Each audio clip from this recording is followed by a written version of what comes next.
अस्सलाम वालेकुम दोस्तों भाइयों, यार देखें इससे बड़ी क्या खुश नसीबी होगी। जुम्मे का दिन है और देखिए हम किधर आए हुए हैं। ये देखिए मदीना शरीफ में आया हुआ है जुम्मा नमाज के लिए।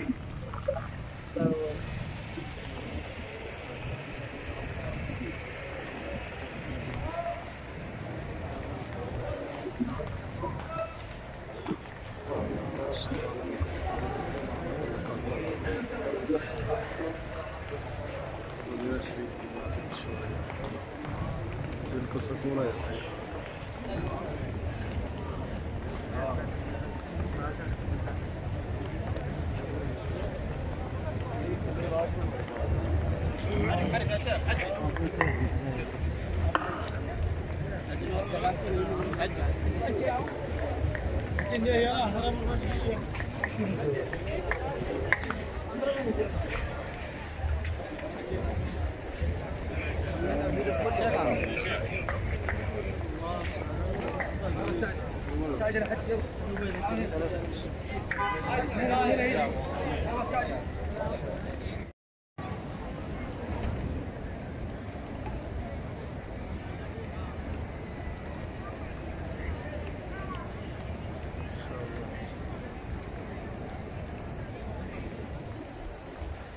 ये छतरियाँ कहने खोलिया।